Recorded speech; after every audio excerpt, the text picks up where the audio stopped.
বন্ধুরা, আপনারা কি হাঁটুর ব্যথা, কোমরের ব্যথা, জয়েন্টে ব্যথা এবং বাতের ব্যথা নিয়ে ভুগছেন? এটা শুধু বয়স্কদের যে ব্যথা তা কিন্তু নয়, এখন ছোট বড় সবারই এই ব্যথার প্রবলেমে আপনারা ভুগছেন। আজ আমি এমন একটি ঘরোয়া পাওয়ারফুল টোটকা বানিয়ে দেখাবো, যদি আপনারা একবার ব্যবহার করেন প্রত্যেকটা ব্যথা বেদনা বাত খুব সুন্দরভাবে রিমুভ হয়ে যাবে। বন্ধুরা, মালবিকা কিচেন উইথ ভিলেজ ফুডে আপনাদের সবাইকে স্বাগত জানাই।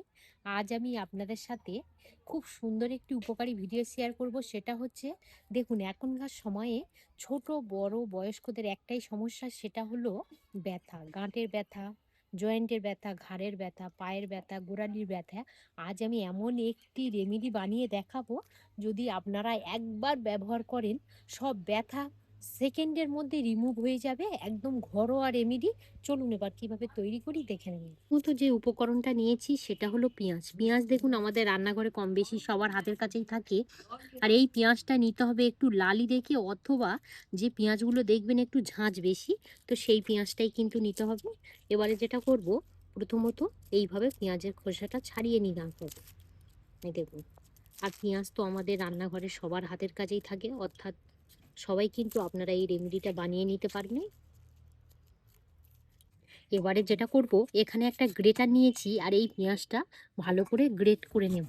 এবার বলে রাখি, পেঁয়াজ আমাদের যে কোনো ব্যথার জন্য কি কি উপকার করে।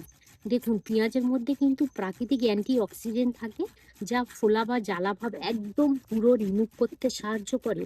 এতে থাকে সালফার, জয়েন্টে অস্থি কমাতে সাহায্য করে, এবং দেখবেন যে সবার কি ব্যথা, যে জয়েন্টের ব্যথাগুলো রক্ত সঞ্চালন আর কি বাড়ায়, যা ব্যথার জায়গা যদি আপনারা পেঁয়াজটা এইভাবে গ্রেট করে দেন, আরাম দিতে সাহায্য করে এই পেঁয়াজ। তো এইভাবে ভালো করে সম্পূর্ণ পেঁয়াজটা গ্রেট করে নেব। এখন এইভাবে গ্রেট করে নিয়েছি। এবারে এই গ্রেট করা পেঁয়াজ একটা পাত্রের মধ্যে নিয়ে নেব। আমি এখানে মেথি নিয়েছি, মেথিটা ঠিক আমি এইভাবে দিয়ে দেব। মেথি কিন্তু আমাদের ব্যথার জন্য ভীষণভাবে উপকার করে, ফোলা জায়গায় একদম পুরো কমাতে সাহায্য করে এবং ব্যথার জায়গাটা রক্ত সঞ্চালন বাড়াতে সাহায্য করে। এখানে আমি টোটাল 1.5 চামচ মেথি দিয়েছি। প্রথমে 1 চামচ দিয়েছি, কেন জানি না, ক্যামেরায় হয়তো সেটা আমি আর ক্যামেরাবন্দি করতে পারিনি। তো টোটাল আমি এখানে 1.5 চামচ মেথি ব্যবহার করলাম। সরিষার তেল। দেখুন, এটা কিন্তু সরিষার তেল দিতেই হবে। এই যে রেমেডিটা বানাচ্ছি, অন্য তেল দিলে কিন্তু হবে না। ঠিক আমি এখানে 2 থেকে 3 চামচ সরিষার তেল দিয়ে দেবো। 1 চামচ, 2 চামচ, 3 চামচ। 3 চামচ এখানে আমি সরিষার তেল দিলাম। এবার বলে রাখি, সরিষার তেল আমাদের মালিশের জন্য কি কি উপকার করে।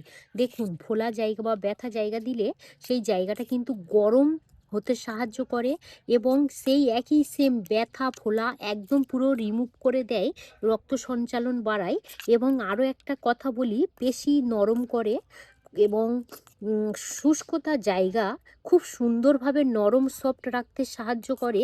আর মালিশের পরে ভীষণ সুন্দর সেই জায়গাটা কিন্তু আরাম দেয় এই সরিষার তেল যদি আপনারা ব্যবহার করেন। এবারে দিয়ে দেব হলুদের গুঁড়ো। হলুদের গুঁড়ো ঠিক আমি এখানে 1/2 চামচ নিয়েছি। এইভাবে দিয়ে দেব আর ফেটে দেব। দেখুন, হলুদের গুঁড়ো আমাদের কি কি উপকার করে দেখুন। ফোলা একদম পুরো কমাতে সাহায্য করে, এবং ব্যথা যদি হয় সে ব্যথাটা খুব সুন্দরভাবে রিমুভ করতে সাহায্য করে, এবং হলুদের মধ্যে প্রাকৃতিক অ্যান্টিসেপটিক গুণ থাকে, কিন্তু আমাদের ব্যথা জায়গাটা আরাম দিতে সাহায্য করে। এই হলুদের গুঁড়ো ভীষণ আমাদের ব্যথার জন্য উপকার। সব থেকে শেষ উপকরণ, এখানে নিয়েছি আমি 1 চামচ চুন। যে চুন আমরা পান দিয়ে আর কি খাই, আপনারা কিন্তু এটা যে কোনো আর কি পান দোকান বা দেখবেন ভুসিমাল দোকানে এই চুনটা পেয়ে যাবেন, মাত্র 5 টাকার প্যাকেট পাওয়া যায়। তো এইভাবে 1 চামচ দেবেন, অতিরিক্ত কিন্তু আবার দিতে যাবেন না। তো মাত্রাটা দেখুন, আমি যতটা রেমেডি বানাচ্ছি সেই অনুযায়ী এখানে আমি 1 চামচ চুন ব্যবহার করলাম। আর চুন, আমি এখানে একটা কথা বলে রাখি, দেখুন সরিষার তেল, চুন আর এই হলুদ আমাদের ব্যথার জন্য কত যে উপকার করে সেটা কিন্তু আপনারা কম বেশি সবাই জানেন। আর যখনই চুনটা দেবেন, কালারটা কিন্তু একটু হালকা রেড হয়ে যাবে। এই দেখুন কালারটা কতটা আর কি চেঞ্জ হচ্ছে। তো এইভাবে ভালো করে একটু মিশিয়ে নেব। আমি 1 মিনিটের মতো এইভাবে একটু ফেটে নেব, যাতে প্রত্যেকটা জিনিস প্রত্যেকটা জিনিসের সাথে খুব সুন্দরভাবে মিশে যায়। আপনারা এই রেমেডিটা বানিয়ে দেখবেন। বিশেষ করে এখন হালকা শীত আছে। এই শীতের মধ্যে আমাদের একটাই প্রবলেম, সেটা হলো হাঁটুর ব্যথা। হাঁটতে গেলে এত পরিমাণে হাঁটুর ব্যথা লাগছে, সেটা আমরা যতই ওষুধ খাই না কেন বা মালিশ লাগাই না কেন, যতক্ষণ ওষুধ খাবো মালিশ করব ততক্ষণ। কিন্তু এই রেমেডিটা যদি আপনারা বানিয়ে আমি যে প্রসেসে দেখাবো, যদি আপনারা সেই প্রসেসটা ফলো করেন, আমি কথা দিচ্ছি আপনারা 1 সপ্তাহ যদি ব্যবহার করেন, আর একটুও বলে ব্যথা থাকবে না। তাতে ঘাড়ের ব্যথা হোক, জয়েন্টের ব্যথা হোক, হাঁটুর ব্যথা হোক, কোমরের ব্যথা হোক, একটুও বলে ব্যথা থাকবে না। শুধু আপনারা দেখতে থাকবেন। তো এই পাতাটা আপনারা কিন্তু কম বেশি সবাই চেনেন। এটা হলো আকন্দ পাতা। আকন্দ পাতা কিন্তু আমাদের যে কোনো ব্যথা সেঁকের জন্য ভীষণ উপকার করে। যদি আপনাদের কাছে আকন্দ পাতা না থাকে, তাহলে সে পরিবর্তে জবা পাতা ব্যবহার করতে পারেন। তো এবারে যেটা করব, এই পাতার মধ্যে আমি সরিষার তেল এইভাবে হালকা করে একটু লাগিয়ে নেব। হালকা করে এইভাবে পাতার মধ্যে তেলটা লাগিয়ে নিয়েছি। আর এখানে যেটা করতে হবে, লোহার পাত্র নিতে হবে। যদি আপনাদের কাছে লোহার পাত্র মানে কড়া না থাকে, তাহলে কিন্তু চাটুও নিতে পারেন। মোটামুটি লোহার জিনিস নিতে হবে। তো এইভাবে এবারে পাতাটাকে আমি এই গরম করার মধ্যে এইভাবে একটু হালকা গরম করে নেব, মানে সেঁকে নেব পাতাটা। খুব কিন্তু গরম করতে যাবেন না, তাহলে এই পাতাটা একদম পুরো মানে করকরে হয়ে যাবে। তখন সে গুণাগুণটা থাকবে না। হালকা গরম করে তুলে নিয়েছি। আর কালারটা দেখুন, পাতার কালারটা কিন্তু ঠিক এরকমই হবে। দেখুন, এই রকম ভাবে কিন্তু পাতাটাকে হালকা গরম করে নিতে হবে। জাস্ট এইভাবে দিয়ে দেব। একদম কিন্তু হালকা গরম, খুব কিন্তু গরম করতে যাবেন না, তাহলে পাতাটা একদম পুরো মরমরে হয়ে যাবে এবং গুণাগুণ থাকবে না। এবার আমি তুলে নেব। এই দেখুন, এইভাবে আমি 5টা মোট পাতা নিয়েছি। এখানে যে রেমেডিটা আমি রেডি করে নিয়েছি, এইভাবে হালকা একটু গরম করে নেব।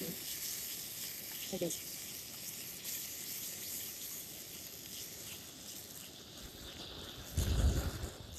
হালকা গরম করে নেব। বেশিক্ষণ নয়, জাস্ট 1 মিনিটের মতো একটু ফুটিয়ে নিলে একদম পুরো রেডি হয়ে যাবে। আমি এবারে প্র্যাকটিক্যাল ভাবে হাঁটুর কিভাবে ব্যথা হলে এই সেঁকটা দেবেন সেই পদ্ধতিটা দেখাবো। প্রথমত যেটা নেব, সেটা হলো এখানে যে পাতা আমি ভালো করে গরম করে রেখে দিয়েছিলাম, তো সেখান থেকে আমি 1 পিস পাতা নিয়ে নেব। এই পাতার মধ্যে এবার এই রেমেডিটা দিয়ে দেব। এই রেমেডিটা কিন্তু আপনারা হালকা ঠান্ডা করবেন, সম্পূর্ণ ঠান্ডা করবেন না, যাতে হালকা গরম থাকে ঠিক সেরকমই টেম্পারেচার করে নিতে হবে। এই রেমেডিটা এখনো পর্যন্ত হালকা গরম আছে। তো এইভাবে নেবেন, পাতার মধ্যে এইভাবে নেবেন আর জাস্ট এইভাবে দিয়ে দেবেন। দেখুন, এইভাবে দিয়ে দেবেন। এখানে আমি একটা পাতা দিয়ে দিলাম, আরও একটা পাতা আমি সেম এইভাবে লাগিয়ে নেব। এই দেখুন, জাস্ট এইভাবে নিয়ে নেবেন আর এইভাবে দিয়ে দেবেন।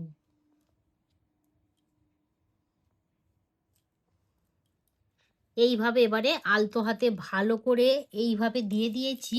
এবারে যেটা করতে হবে, এখানে সুতো নিয়েছি, ভালো করে সুতো দিয়ে এইভাবে একটু টাইট করে দেবেন, যাতে পাতাটা খুলে যাতে না যায়। জাস্ট এইভাবে ভাবে ভালো করে সুতো দিয়ে একটু টাইট করে নিয়েছি। এবারে যেটা করব, এখানে একটা কাপড় নিয়েছি, জাস্ট এইভাবে ভালো করে বাঁধন দিয়ে, বেশিক্ষণ নয় বন্ধুরা, আপনারা জাস্ট আর কি আধ ঘন্টার মতো রেখে দেবেন। জাস্ট এইভাবে আধ ঘন্টা রাখবেন, তাহলে আধ ঘন্টা পর আবার ফিরে আসছি। এইভাবে আমি রেখে দিয়েছিলাম। এবারে ভালো করে এই কাপড়টা খুলে নেব। যদি আপনাদের হাতে সময় না থাকে, তাহলে আধ ঘন্টা নয়, 15 থেকে 20 মিনিট রাখলেও হবে। এবার এইভাবে সুতোটা খুলে নিলাম। এবারে দেখুন, পাতাটা আমি এইভাবে তুলে নেব। এবারে জাস্ট হাত দিয়ে এটাকে ভালো করে এইভাবে আরও একটু ম্যাসেজ করে নেব।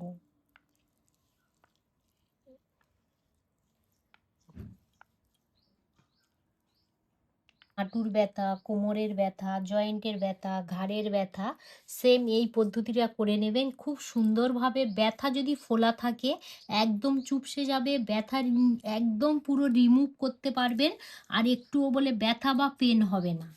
পায়ের পেশিতে টান লাগে, অনেকের দেখবেন মাঝরাতে টান লাগে, পা সোজা করতে পারেন না।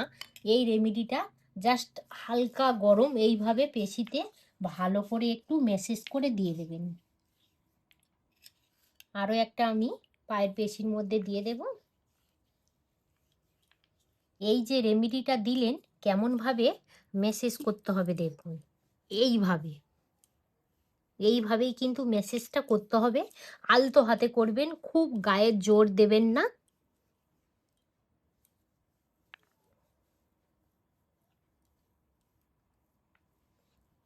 এইভাবেই কিন্তু ম্যাসেজ করবেন, আর 10 মিনিটের মতো এই রেমেডিটা লাগিয়ে রেখে দেবেন।